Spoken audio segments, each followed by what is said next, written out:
American president Donald Trump ഏകപക്ഷീയമായി പ്രഖ്യാപിച്ച India America വ്യാപാര കരാറിൽ പ്രതിഷേധം ശക്തം. പാർലമെന്റിന്റെ ഇരുസഭകളിലും കേന്ദ്ര വാണിജ്യമന്ത്രി പീയൂഷ് ഗോയൽ ഇന്ന് പ്രസ്താവന നടത്തിയെങ്കിലും പ്രതിപക്ഷത്തിന്റെ ചോദ്യങ്ങളിൽ വ്യക്തത വരുത്താൻ കഴിഞ്ഞില്ല. മന്ത്രി പറഞ്ഞതിലേക്ക്. भारतीय पक्ष अपने संवेदनशील क्षेत्रों विशेषकर कृषि और दुग्ध क्षेत्रों के हितों की रक्षा सुनिश्चित करने में सफल रहा है। भारतीय पक्ष अपने संवेदनशील क्षेत्रों विशेषकर कृषि और दुग्ध क्षेत्रों के हितों की रक्षा सुनिश्चित करने में सफल रहा है।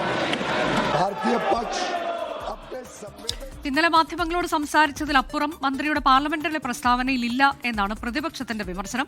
ഇക്കാര്യം ചൂണ്ടിക്കാട്ടി ഇരുസഭകളിലും പ്രതിപക്ഷം പ്രതിഷേധമുയർത്തി.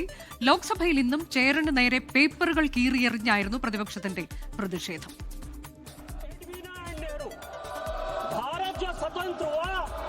किस तरह से पाकिस्तान का बंटवारा हुआ और किस तरह से भारत के पहले प्रधानमंत्री अय्याशी कर रहे थे, इस किताब में मैं उसका जिक्र करना चाहता हूँ।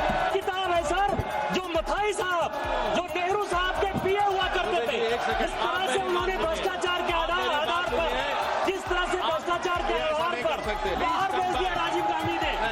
ये पॉलिनरी मुल्क की कहानी है कि किस तरह जुडिशियरी को इन्होंने बर्बाद किया। ये कॉकरोच की कहानी है कि कॉकरोची से कांग्रेस परिवार के क्या संबंध है। ये मित्रों लाइब्रेरी. തുടർന്ന് ലോക്സഭ 5 മണി വരെ പിരിഞ്ഞു. ഇതിനിടെ മുൻ കരസേനാ മേധാവി ജനറൽ MM നരവനെയുടെ പ്രസിദ്ധീകരിക്കാത്ത പുസ്തകവുമായാണ് രാഹുൽ ഗാന്ധി പാർലമെന്റിൽ എത്തിയത്. രാഹുലിന് മറുപടിയുമായി BJP അംഗം നിഷികാന്ത് ദുബെ നെഹ്റുവിനെയും ഇന്ദിരാഗാന്ധിയെയും പരാമർശിക്കുന്ന പുസ്തകങ്ങളുടെ കവർ പേജുകൾ ലോക്സഭയിൽ ഉയർത്തിക്കാട്ടിയതും ബഹളത്തിന് ഇടയാക്കി. ആ ദൃശ്യങ്ങളാണ് ഇപ്പോൾ പ്രേക്ഷകർ കണ്ടതും.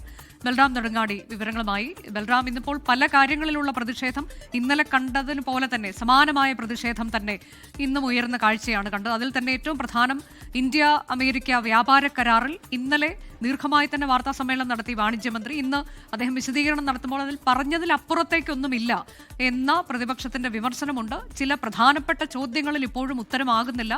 റഷ്യൻ എണ്ണ വാങ്ങുന്ന കാര്യത്തിൽ ഉൾപ്പെടെ എന്നതൊക്കെയാണ്. എങ്ങനെയാണ് പ്രതിപക്ഷം ഈ വിഷയത്തെ കാണുന്നത്? എങ്ങനെയായിരുന്നു സർക്കാരിന്റെ മറുപടി? അനുജ, ഇന്ത്യ US വ്യാപാര കരാറുമായി ബന്ധപ്പെട്ട് കഴിഞ്ഞ ദിവസമുണ്ടായ പ്രതിഷേധത്തിന് സമാനമായ അല്ലെങ്കിൽ കഴിഞ്ഞ ദിവസത്തെ പ്രതിഷേധത്തിന്റെ തുടർച്ചയാണ് ഇന്ന് പാർലമെന്റിന്റെ ഇരുസഭകളിലും ഉണ്ടായത്.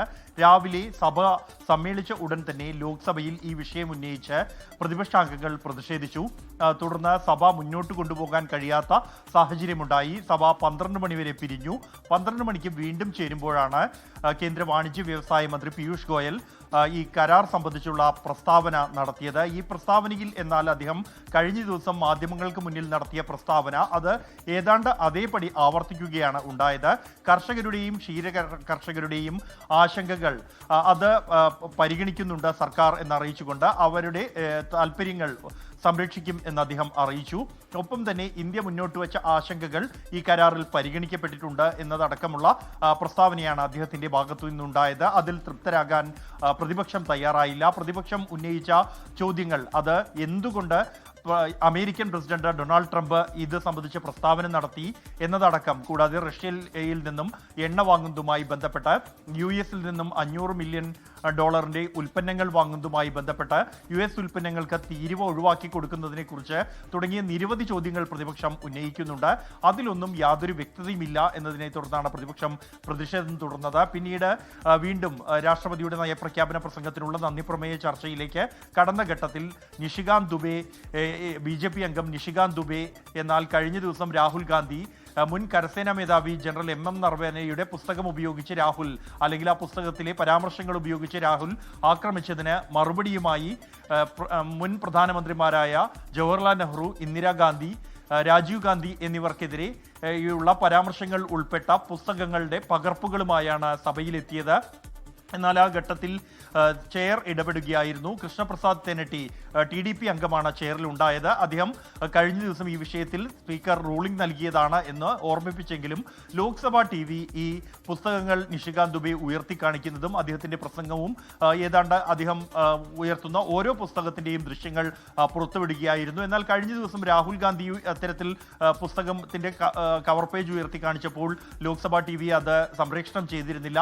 ഇക്കാര്യങ്ങൾ ഉൾപ്പെടെയാണ് പ്രതിപക്ഷത്തെ ചൊടിപ്പിക്കുകയും പ്രതിപക്ഷ അംഗങ്ങൾ നടുത്തളത്തിൽ ഇറങ്ങി കടുത്ത പ്രതിഷേധം ഉയർത്തുകയും വീണ്ടും ഇന്നും സ്പീക്കറുടെ ചെയറിന് നേരെ പേപ്പറുകൾ കീറിയെറിയുകയും ചെയ്തു. കൂടാതെ ലോക്സഭാ സെക്രട്ടറി ജനറലിന്റെ മേശപ്പുറത്ത് കയറാൻ ഇന്നും ശ്രമമുണ്ടായി. ഒരു കാര്യം കൂടി, 5 മണിക്ക് പ്രധാനമന്ത്രി സംസാരിക്കാൻ പോവുകയാണല്ലോ, നന്ദി പ്രമേയത്തിനുള്ള മറുപടി അദ്ദേഹം പറയാൻ പോവുകയാണ്. അപ്പോൾ പ്രതിപക്ഷത്തിന്റെ നിലപാട് എന്താകും? അതിലെ വിവരങ്ങൾ കൂടി.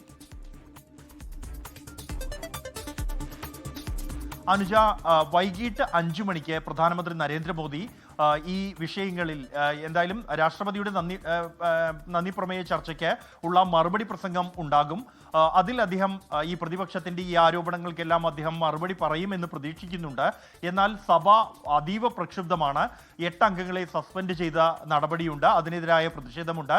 കൂടാതെ US വ്യാപാര കരാറുമായി ബന്ധപ്പെട്ടുള്ള പ്രതിഷേധമുണ്ട്.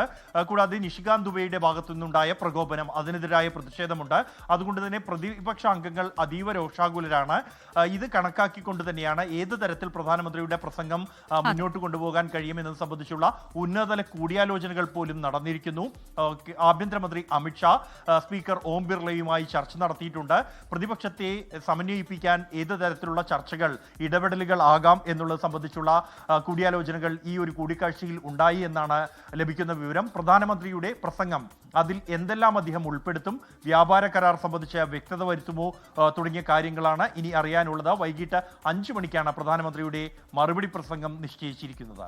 അതാണ് പ്രധാനമന്ത്രിയുടെ പ്രസംഗം 5 മണിക്ക് ഉണ്ടാകും. അപ്പോൾ എന്താകും പ്രതിപക്ഷം സ്വീകരിക്കാൻ പോകുന്നത് നിലപാട് എന്നൊക്കെയുള്ളത് നമ്മൾ അറിയാനിരിക്കുന്നതേ ഉള്ളൂ.